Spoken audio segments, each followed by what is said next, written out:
Bonjour, bonjour, bienvenue à tous ceux qui sont là, tous ceux qui sont déjà arrivés.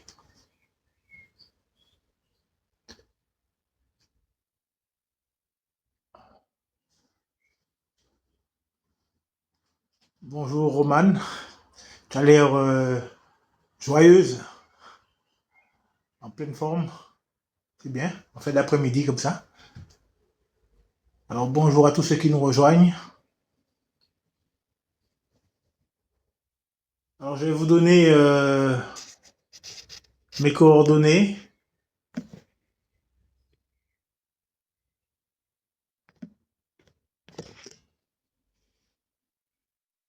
Voici toutes les coordonnées où vous pouvez retrouver mes articles et les vidéos précédentes que j'ai déjà faites. Et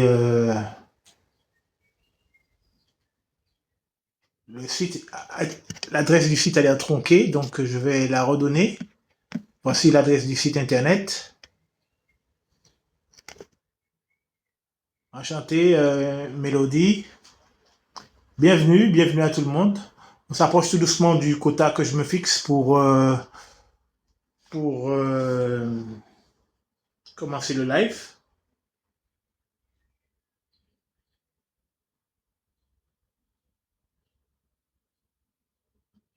Alors si vous désirez partager le live, ça me ferait plaisir, ou tapoter. Je suis en train d'essayer de... Parce que j'ai deux comptes. Ah voilà, c'est bon.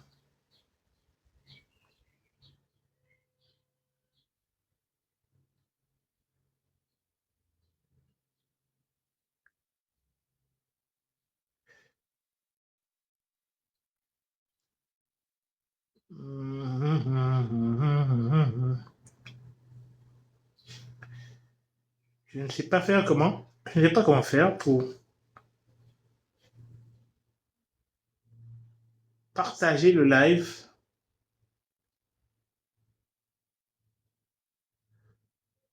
Alors on est déjà atteint le quota, alors bon, je vais commencer. Je ne suis pas très calé en matière de réglage. Hein. Alors, cette diffusion va continuer la série que vous connaissez peut-être déjà, qui s'intitule Ancien Testament ou Nouveau Testament. Pourquoi je fais cette série? Si vous ne le savez pas déjà, c'est parce que certaines personnes pensent que l'Ancien Testament est dépassé et qu'il n'est plus utile de le lire. Alors, j'essaie de démontrer par une série d'articles qu'il contient des informations qui sont d'une utilité criante aujourd'hui. Le monde dans lequel nous vivons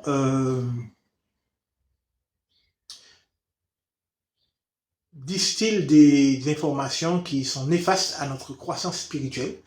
Et dans l'Ancien Testament, on peut retrouver des données qui vont combattre l'influence de la propagande du diable.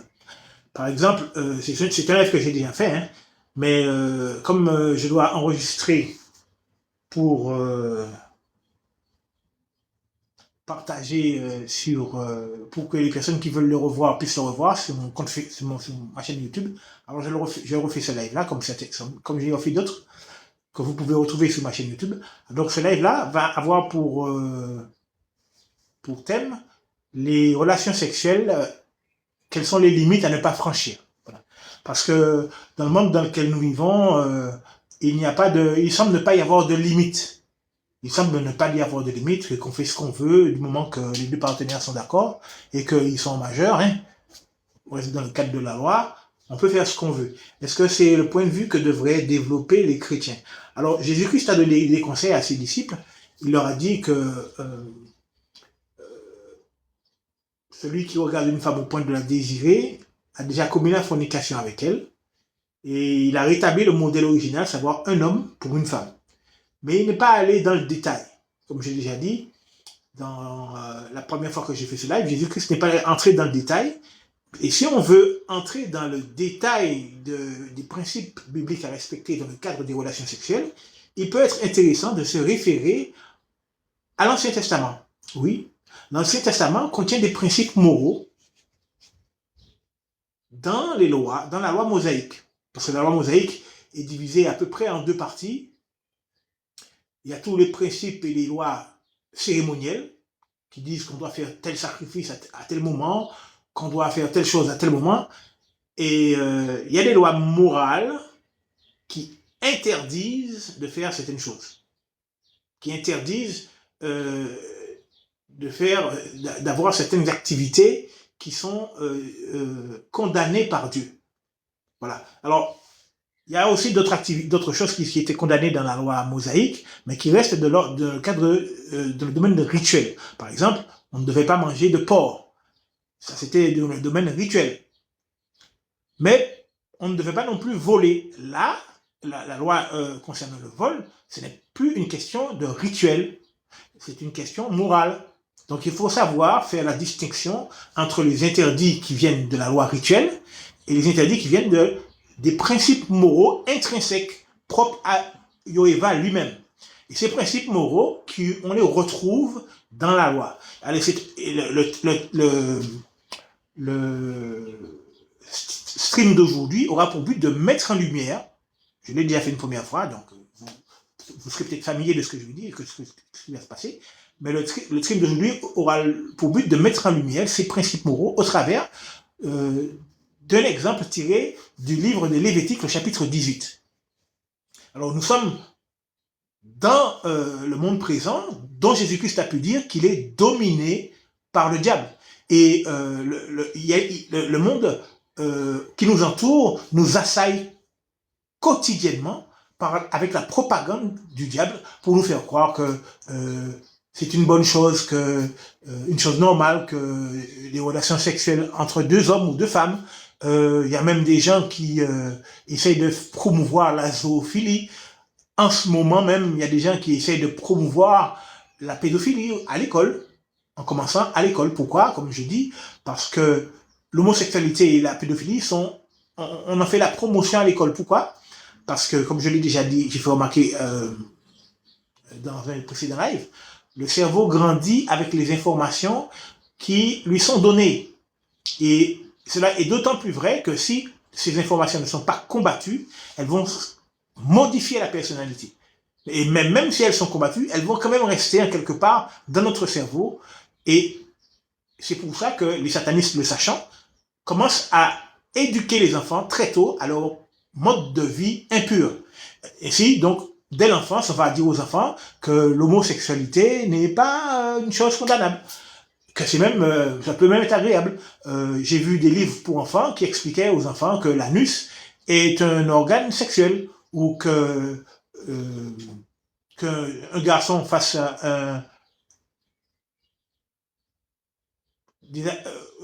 enfin, je sais pas comment il fasse comment ça s'appelle, une fellation à un autre garçon, c'est normal. Ou à une autre fille, c'est normal. À une fille, c'est normal. À des enfants de 4 ans. Donc, ces informations-là entrent dans un cerveau qui est malléable. À 4 ans, un cerveau, il absorbe toutes les informations comme une éponge.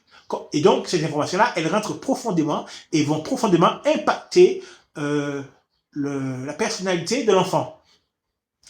C'est pourquoi les parents, aujourd'hui, doivent combattre ces informations-là. Et je vais vous montrer, à l'aide du livre du chapitre 18 du livre de Lévitique, que la Bible, l'Ancien Testament, peut être utile pour atteindre cet objectif-là. Alors, je vais vous faire la lecture de quelques versets du chapitre, et puis je vais essayer de les commenter. Alors, en Deutéronome, chapitre 18, il est dit, et Yoéva continua de parler à Moussa. Alors, je fais une petite parenthèse. Dans la Bible, je lis le chapitre dans ma version, dans la version que je suis en train de traduire et qui est disponible sur mon site internet. Donc, si vous voulez, vous pouvez suivre sur une autre Bible, mais vous pouvez aussi lire la Bible sur ma version, parce que je prie pour que ceux qui lisent la Bible sur ma version et qui remplissent les conditions requises reçoivent des témoignages de l'Esprit Saint. Voilà. Donc, c'est un avantage par rapport à une autre Bible. Voilà. Alors, il est dit au verset 1, et Yoéva continua de parler à Moussa. Dans ma Bible, c'est non pas Jéhovah ni Yahvé, mais c'est Yoéva, et ce n'est pas Moïse, c'est Moussa. Donc, Yoéva continua de parler à Moussa en disant, parle aux fils d'Israël et dis-leur, je suis Yoéva, votre Dieu. vous ne devrez pas adopter les pratiques du pays d'Égypte où vous avez vécu, et pas non plus celles du pays de Canaan, vers lequel je vous fais cheminer. Et vous ne devrez pas vous inspirer de leurs traditions. Alors, l'intérêt du verset 3 que je viens de dire, qui dit qu'on ne doit pas adopter, que les Juifs ne devaient pas adopter les pratiques du pays d'Égypte ni du pays de Canaan, il est capital aujourd'hui. Pourquoi? Parce que nous vivons dans un monde où les normes morales sont totalement différentes des nôtres. Et on peut s'inspirer de cet exemple pour éduquer les enfants qui grandissent dans un milieu corrompu, du point de vue des normes morales de Dieu, de ce monde totalement corrompu par rapport à ce que Dieu accepte ou pas. Et donc, on peut leur faire remarquer que nous sommes dans la même situation que les Juifs qui sont sortis d'Égypte et qui vont au Canaan. Jéhovah les a avertis, Yoéva, il me fait un peu de temps pour m'adapter moi aussi, Yoéva les a avertis qu'ils ne devaient pas faire comme les autres. C'est pas parce que la majorité des peuples qui les entouraient faisaient un certain nombre de choses que les Juifs étaient autorisés à le faire. Et cet exemple-là, il est utile non seulement pour nous, mais aussi pour les enfants. Nous ne devons pas, et eux non plus ne doivent pas, adopter les pratiques des peuples qui nous entourent, des gens qui nous entourent, si ces pratiques sont condamnées par Dieu. Voilà. Alors, quelles pratiques sont condamnées par Dieu du point de vue sexuel, puisqu'il y en a plein, mais du point de vue sexuel? Alors, on va sauter, on va parler de tout. À partir du verset 7, il est dit, tu ne devras en aucun cas découvrir la nudité de ton père ou la nudité de ta mère. Elle est ta mère, tu ne devras pas découvrir sa nudité. Alors on pourrait penser que un tel rappel est évident.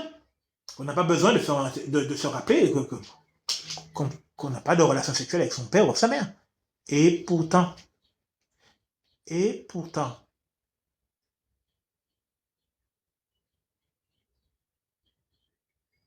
l'inceste est particulièrement développé en Occident. C'est une pratique courante. C'est une pratique extrêmement courante même, je pourrais dire. Jésus-Christ, lorsqu'il a fait ce discours, n'a pas abordé ce point-là. Mais c'est pourquoi il peut être intéressant de revenir dessus. Parce que cette information-là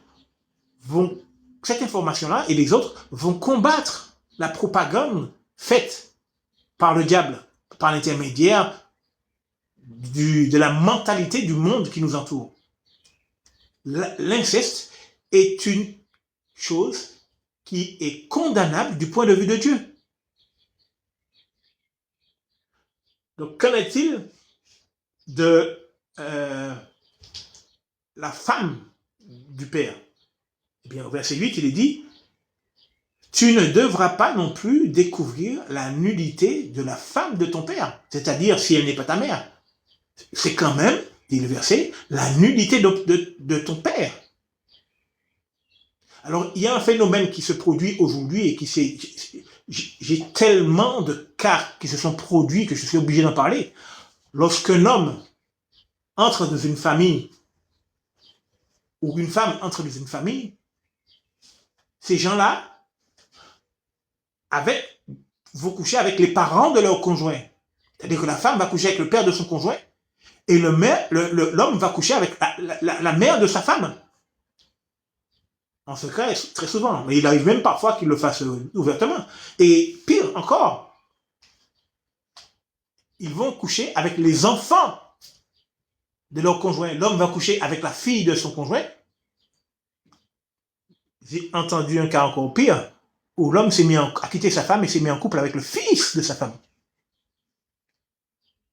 Et la femme va coucher avec le fils de son mari, qui n'est pas son enfant, bien entendu. Donc, ces cas-là se produisent extrêmement souvent. Et il est bon donc de lire le livre de Lévitique pour nous rappeler que ce genre de choses, bien qu'étant courantes dans le monde, ne sont pas acceptées chez les chrétiens. Et le verset 9 nous dit, de même en sera-t-il de la nudité de ta sœur, qu'elle soit ta sœur par ton père, ou qu'elle soit ta sœur par ta mère, né dans la maisonnée ou né à l'extérieur. Tu ne devras pas tu ne devras pas découvrir sa nudité. Donc les relations sexuelles entre frères et sœurs ou entre demi-frères et demi-sœurs sont aussi interdites. D'accord? Donc ceux qui sont gênés par ce que je dis, il faut qu'ils se demandent pourquoi. Pourquoi est-ce que vous gênez par la parole de Dieu, le contenu de la parole de Dieu, Lévitique chapitre 18, je n'invente rien.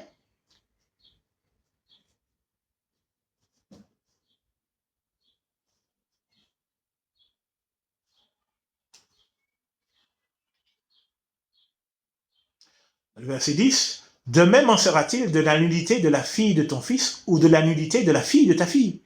Tu ne devras pas découvrir leur nudité, car elles proviennent de ta nudité. Donc tu ne couches pas avec tes enfants ou avec tes petits-enfants.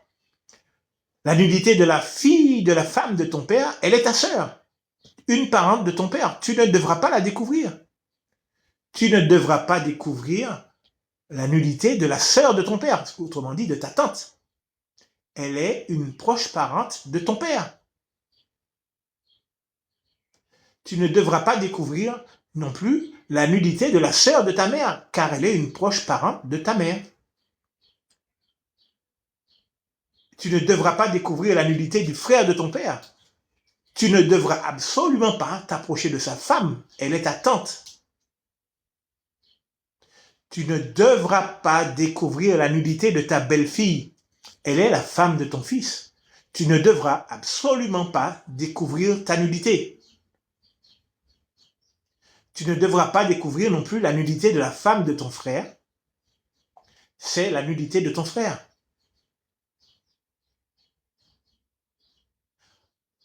Et un des cas dont j'ai parlé à l'instant, au verset 17, il est dit, tu ne devras pas découvrir la nudité d'une femme et de sa fille, ou la nudité de la fille de son fils, ou la nudité de la fille de sa fille. Tu ne devras pas la prendre pour femme et ainsi découvrir sa nudité, car ce sont de proches parentes. C'est une conduite impure. Donc il ne convient pas pour une personne qui veut servir Jéhovah, il ne convient pas pour une personne qui veut servir Jéhovah, premièrement, d'avoir des relations sexuelles en dehors du mariage, et encore pire, avec une femme et sa fille. C'est totalement impur.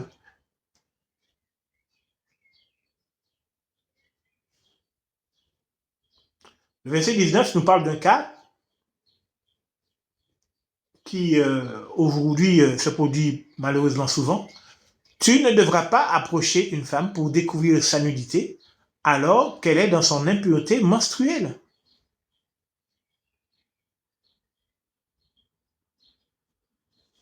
Il ne convient pas d'avoir des rapports sexuels pendant les règles. C'est totalement impur. Il est bon de reprendre les bases. Et c'est ce que nous sommes en train de faire. Nous sommes en train de reprendre les bases parce que les bases sont sapées par la mentalité qui tourne autour de nous aujourd'hui. Voilà. Et le cas basique par excellence, tu ne devras en aucun cas approcher la femme d'un de tes compagnons pour en découvrir la nudité, te rendant ainsi impur par elle. On ne couche pas avec une femme mariée, ça me paraît évident. Mais c'est un basique.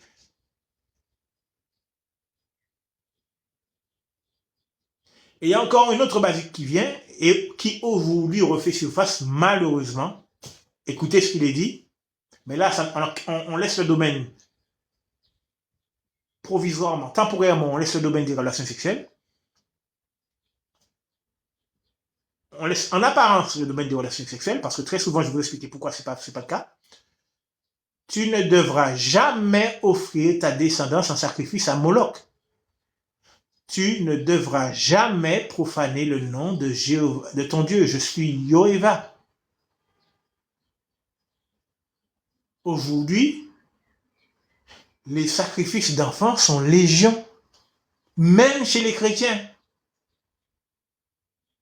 Par exemple, les chrétiens aujourd'hui entrent dans des sectes lucifériennes comme les francs-maçons. Vous vous rendez compte? Les francs-maçons sont une secte luciférienne, satanique même, où ils sacrifient des enfants aux démons. Comment un chrétien peut appartenir à une religion pareille, tout en prétendant être chrétien? Parce qu'il faut savoir que les enfants ne sont pas simplement égorgés, ils sont d'abord torturés pendant des années, et lorsqu'ils ne ils ne plaisent plus à leur bourreau, eh bien ils les tuent. Mais ils les tuent après des années et des années de souffrance.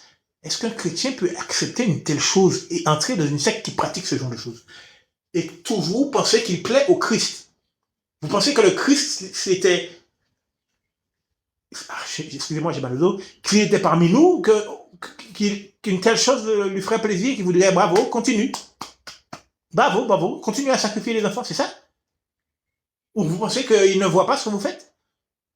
Enfin, je parle de manière générale. Voilà. Il n'est pas normal que les chrétiens entrent dans une secte qui pratique ce genre de choses. Même si, d'une manière générale, un chrétien n'entre pas dans une secte. Un chrétien appartient au Christ, il n'appartient à personne d'autre. Donc, c'est encore pire. Entrer dans une religion quelconque, c'est comme si, je sais pas, enfin, j'en ai les mots qui manquent. Alors, et le verset 22 qui, alors là, nous rappelle quelque chose qui va faire bondir les wokistes. Tu ne dois pas dormir avec un homme comme on dort avec une femme. C'est une chose très détestable. Aujourd'hui, maintenant, tous les jeunes garçons sont homosexuels pratiquement. Tous, parce qu'ils ont été élevés, presque tous en tout cas, parce qu'ils ont été élevés à l'école, hein, pas par leurs parents, hein, leurs parents, à l'insu même de leurs parents, on leur a rabâché l'idée selon laquelle l'homosexualité était une chose normale, il fallait essayer tout. Et même la zoophilie. Pourtant, qu'est-ce que la Bible dit à propos de la zoophilie? Verset 23. Tu ne dois pas approcher un animal quelconque, te rendant ainsi totalement impur par lui. Et aucune femme ne devra se tenir devant un animal pour qu'il s'approche d'elle. C'est une horrible perversion.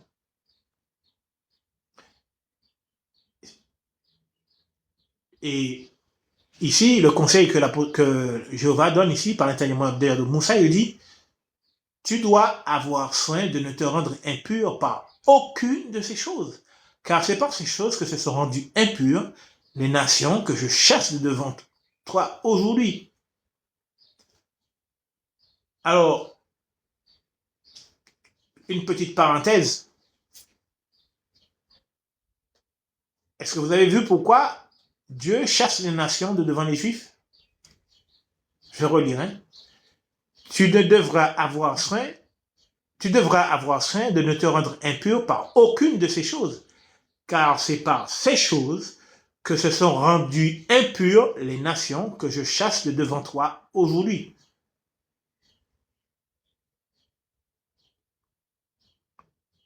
Les Juifs ont été autorisés à prendre le territoire des Cananéens, non pas parce que les Juifs appartenaient à une race supérieure, non pas parce que les Cananéens appartenaient à une race inférieure,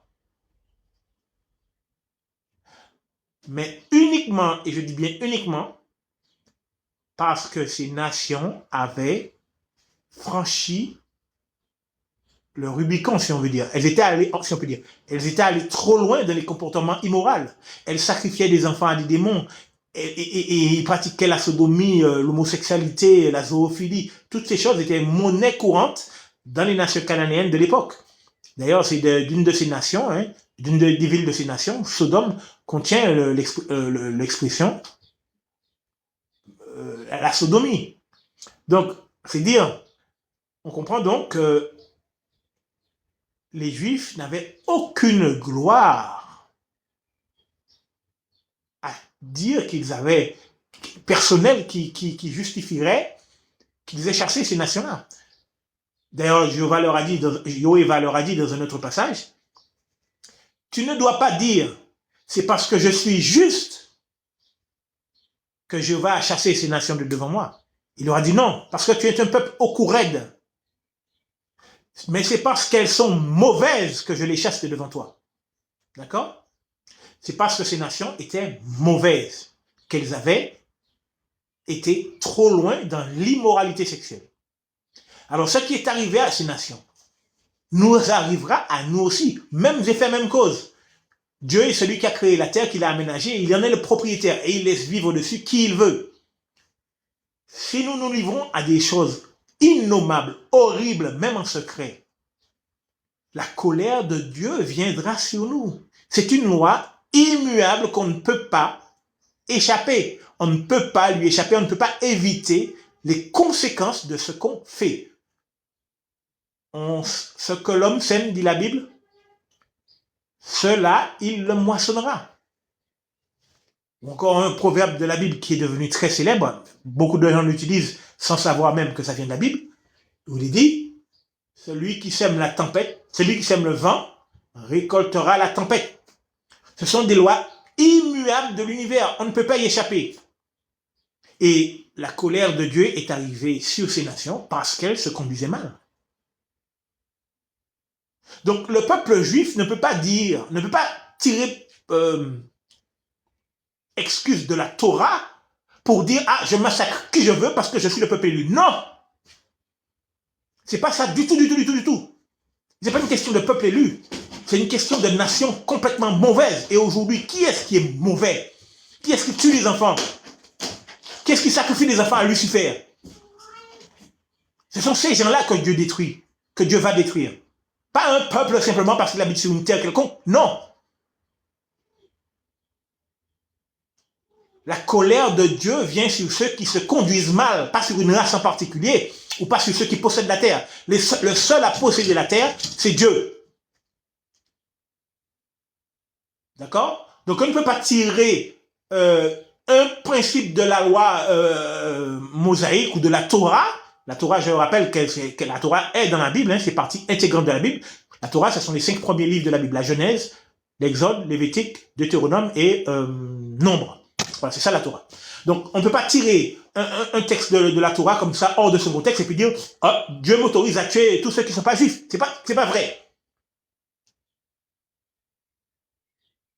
Ce qui se passe actuellement, c'est contraire au principe divin. D'ailleurs, la Kabbale juive, ce sont eux, les promoteurs du sionisme et des sacrifices d'enfants.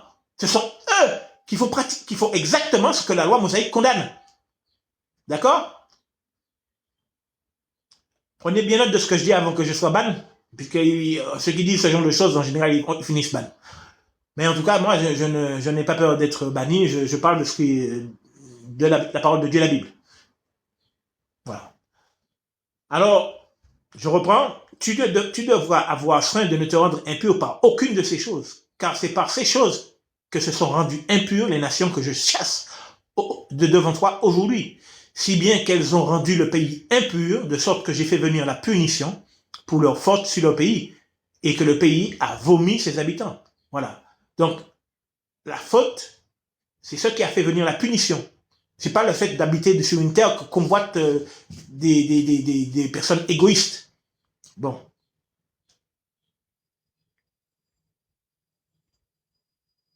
Car toutes ces choses détestables, les habitants du pays qui vous ont précédé les ont faites, de sorte qu'ils ont rendu le pays impur. Voilà. Et vraiment, quiconque, c'est-à-dire même un juif, quiconque viendra à commettre l'une de ces abominations inqualifiables, devra, cette personne même, être retranchée du milieu de son peuple. Et c'est pas parce qu'on fait partie du peuple élu qu'on a le droit de tuer les enfants et puis de tuer les enfants des autres et puis parce qu'ils sont pas élus. Nous on est élus donc on tue et puis eux ils sont pas élus donc on les tue et on les mange en plus. Non, non, c'est de la folie furieuse. D'ailleurs, tous ceux qui ont en tête je fais partie du peuple élu, ils deviennent fous. Ils deviennent totalement fous. Hein. Hitler est devenu totalement fou parce qu'il pensait faire partie de la race aryenne. C'est une mentalité qu'il faut enlever de son esprit. Si vous croyez être juste parce que vous avez des gènes particuliers, premièrement, vous êtes stupide, et deuxièmement, vous allez devenir totalement fou. Vous irez jusqu'à tuer des gens simplement parce qu'ils ne vous ressemblent pas, ou qu'ils ne sont pas comme vous, ou qu'ils ne marchent pas comme vous, ils ne parlent pas comme vous, ils ne sont pas de votre couleur, enfin bref, vous allez leur trouver tous les défauts du monde pour les tuer. Donc il faut enlever cette mentalité d'homme supérieur de votre tête. Il n'y a pas d'homme supérieur. Quand vous marchez dans la rue et que vous croisez des fourmis, vous ne les voyez même pas. Est-ce que ça vous importe de savoir quelle fourmi est plus grosse que telle autre? Non. Personne ne se soucie de savoir si telle fourmi est plus belle que telle autre, ou si elle est plus forte que telle autre, ou si elle est plus grosse que telle autre, ou quoi que ce soit. On s'en soucie pas. Qui se soucie de savoir quel brin d'herbe est plus grand quand il marche dans la rue, quel brin d'herbe est plus grand que son voisin? Personne. Or, nous, aujourd'hui, nous sommes des brins d'herbe, l'homme, dans l'univers. Nous sommes des brins d'herbe. Nous sommes des fourmis. Hein? Il y a un exercice que je fais pratiquement à tous mes lives et que je fais encore aujourd'hui parce que certaines personnes ne l'ont pas vu. Imaginez par exemple, fermez les yeux un peu et imaginez que votre esprit sort de votre corps et qu'il s'élève à la verticale de 1 ou 2 mètres et vous regardez vers le bas. Toujours vous regardez vers le bas et vous voyez votre corps assis là où vous êtes. Et vous élevez encore d'une dizaine de mètres, là vous voyez le bâtiment ou la maison dans laquelle vous êtes. Et votre corps est toujours dans le bâtiment.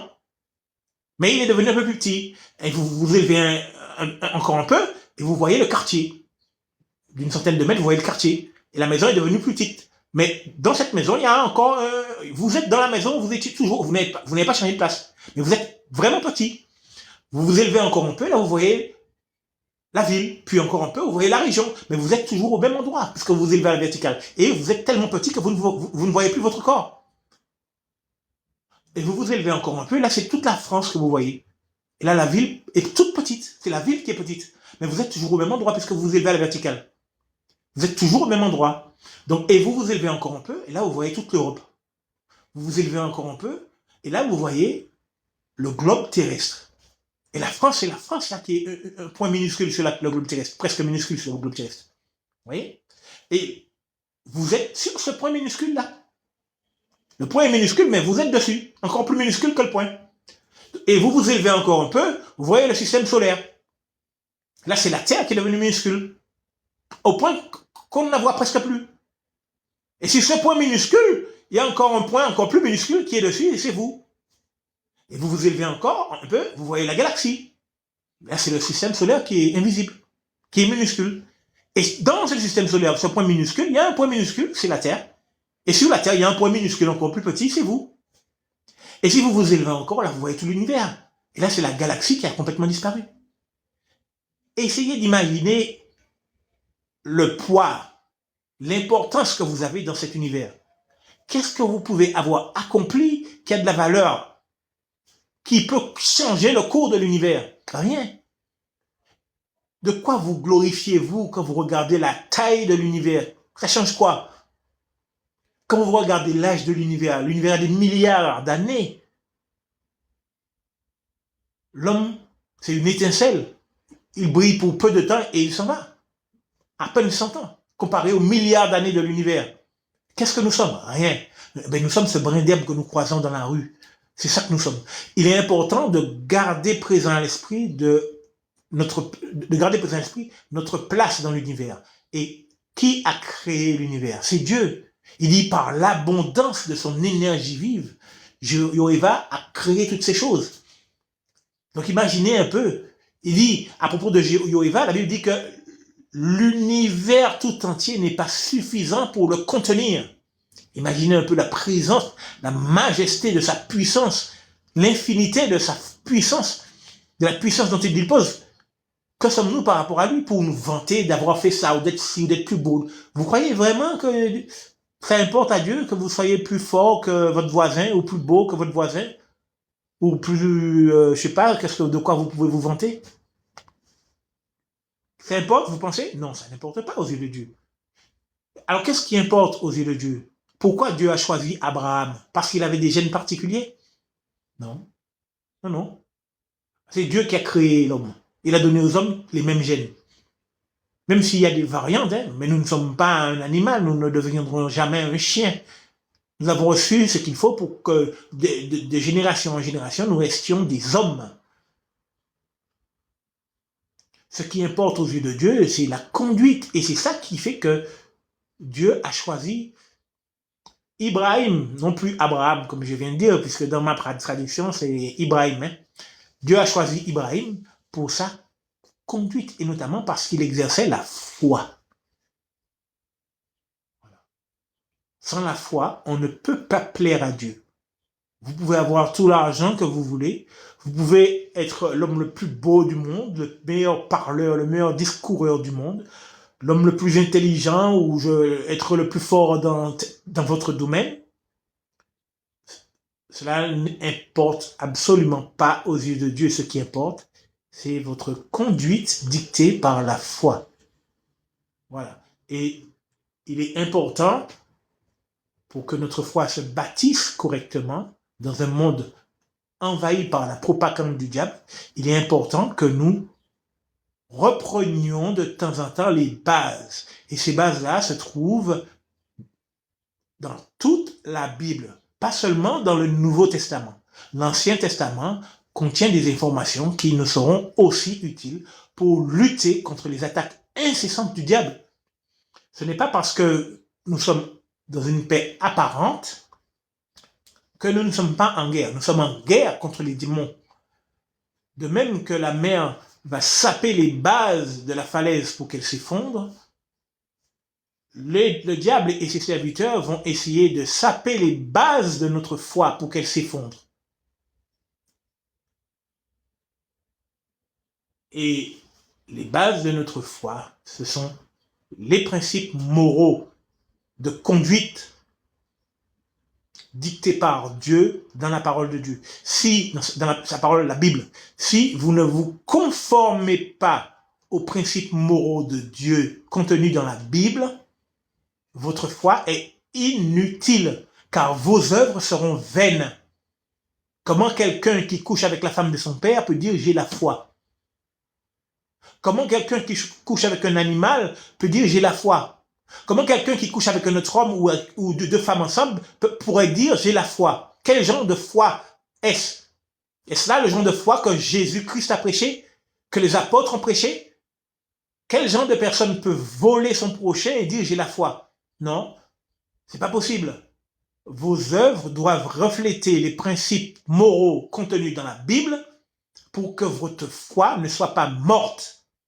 Si vous transgressez un seul commandement de Dieu, un seul principe moral de Dieu, votre foi est morte. Parce que celui qui a dit « tu ne tueras point » a aussi dit « tu ne voleras point ». Tu ne mentiras point, tu ne coucheras point avec la femme de ton père.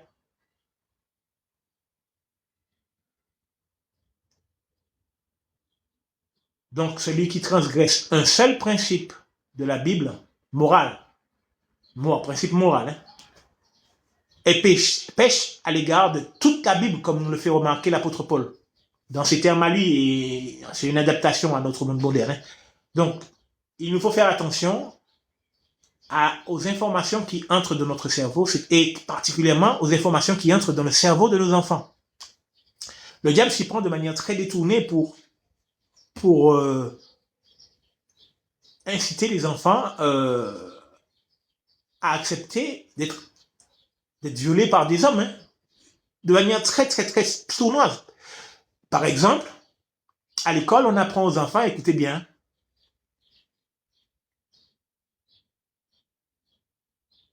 les relations sexuelles peuvent être refusées. Non, je vais parler dans les termes qu'on emploie pour les enfants. On dit à l'enfant, tu peux refuser les relations sexuelles si tu ne te sens pas à l'aise. Et ils disent que, en apprenant ça aux enfants, ils leur apprennent le consentement. Est-ce que ça vous paraît normal qu'on dise à un enfant, tu peux refuser des relations sexuelles si tu ne veux pas, si tu ne te sens pas à l'aise. Le terme exact, c'est si tu ne te sens pas à l'aise. Est-ce que c'est normal? Parce que l'enfant comprend que derrière ce message, il y a quelque chose d'autre. Son cerveau mouline. Il se dit, je peux accepter si je ne me sens pas à l'aise.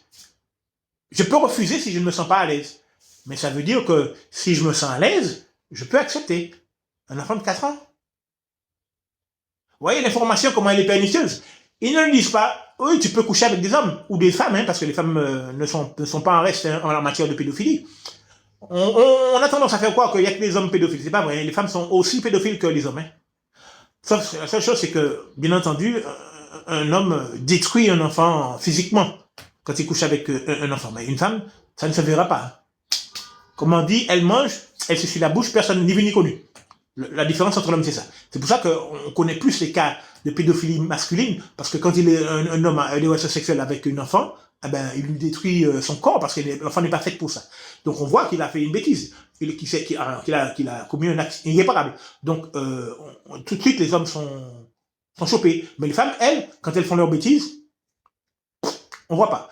Donc, méfiez-vous, les femmes sont d'aussi grandes pédophiles que les hommes. La pédophilie est répartie de manière égale entre les hommes et les femmes. Donc, voilà.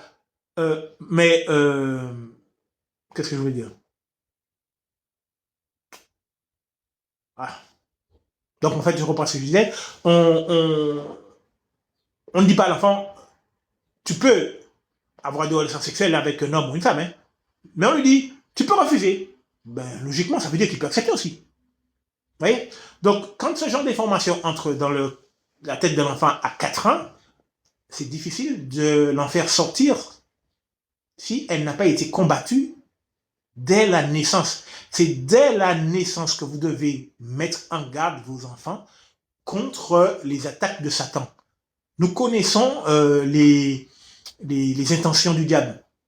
Nous savons que ce qu'il veut, c'est notre destruction à Armageddon. Or, si vous regardez les actualités, si vous n'êtes pas enfermé dans une bulle, vous vous rendez bien compte que nous approchons de la fin du monde. Vous vous rendez bien compte que le monde court à sa perte, que les valeurs morales volent en éclats et que les satanistes poussent des agendas pédophiles, homosexuels, cannibales, même cannibales. C'est normal, manger de la viande humaine, c'est normal. Et ils nous fourguent la viande des enfants qu'ils ont torturés et violés pendant des années dans des fast-food. Dans des McDo, on retrouve des dents, dans les nuggets de McDo, des dents d'enfants. Qu'est-ce que c'est que ça? Si ça, ce n'est pas le signe que la fin du monde approche, ben laissez tomber. Alors, voilà pour l'utilité de la parole de Dieu. La parole de Dieu est entière, que ce soit le Nouveau ou l'Ancien Testament. Ils ont tous leur utilité.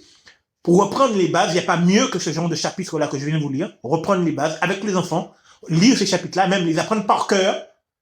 Apprendre par cœur un chapitre de la Bible est un bon moyen de libérer les neurones dans lesquels vont s'installer, qui vont permettre de retenir le chapitre, de le libérer de l'influence hypnotique. Parce que vous savez que en France particulièrement, les attaques hypnotiques sont extrêmement violentes. Extrêmement violentes. Nous sommes en permanence attaqués par hypnose. Il faut savoir qu'il y a une administration en France qui est composée uniquement de sorciers. Vous ne pouvez être embauché dans cette administration que si vous êtes un sataniste sorcier. Et cette administration a pour but de chasser toutes les personnes qui peuvent être pillées spirituellement et de les mettre sous hypnose afin de les dépouiller, parce que ils prennent ce que vous avez pour les donner à ceux d'entre eux qui disent en avoir besoin. Par exemple, ils vont dépouiller des chrétiens pour donner les capacités des chrétiens à des scientifiques ou à je sais pas quoi. Enfin bref, je suis pas dans leurs affaires, mais bon, je sais qu'ils prennent vos capacités pour les donner à d'autres. Donc, il y a une administration dont c'est le rôle, c'est le but en France. Donc, ils vont en permanence vous attaquer si vous ne faites pas partie de leur clan. Les petits copains, on va pas s'attaquer aux petits copains. Mais si vous êtes un chrétien qui essaie de vivre votre foi pleinement, vous serez attaqué en permanence. C'est la guerre. D'accord? Alors, restez sur vos gardes et ne laissez jamais la propagande du diable entrer en vous sans vous défendre. Parce qu'elle rentre en vous même sans que vous vous en rendiez compte. Ouais. Voilà. Alors ce sera tout pour aujourd'hui. Je vous souhaite une bonne fin d'après-midi. Je suis heureux que vous ayez partagé avec moi ce moment. Il n'y a pas beaucoup de gens qui sont restés. Nous ne sommes plus que... Ah si, nous sommes 80, 87 à peu près. Alors je reviendrai encore pour faire un autre live, peut-être pas aujourd'hui, peut-être demain. J'ai été un peu occupé des semaines qui sont passées. J'ai négligé ma responsabilité de faire le live, mais bon, je vais me reprendre en main et puis faire des lives le plus souvent possible. Je vous souhaite une bonne soirée. Et puis bon, j'ai oublié de faire une petite prière que je vais faire pour terminer. Alors ceux qui ne sont pas d'accord avec le fait que je prie pour l'assistance peuvent s'en aller, puisque de toute façon le live est terminé. Et ceux qui souhaitent rester peuvent rester. J'essaierai de prier de manière à ce que Dieu bénisse tous ceux qui sont dans de bonnes dispositions d'esprit. Alors, Yoéva, Père Céleste, Dieu créateur, donateur de tout beau don en cet instant, nous voulons te demander de nous accorder ta faveur imméritée à moi et à tous ceux ici qui, présents avec moi en cet instant par l'intermédiaire de ce réseau social, manifestent une bonne disposition de cœur envers tes commandements et tes principes bibliques, envers toi-même et ton Fils Jésus-Christ.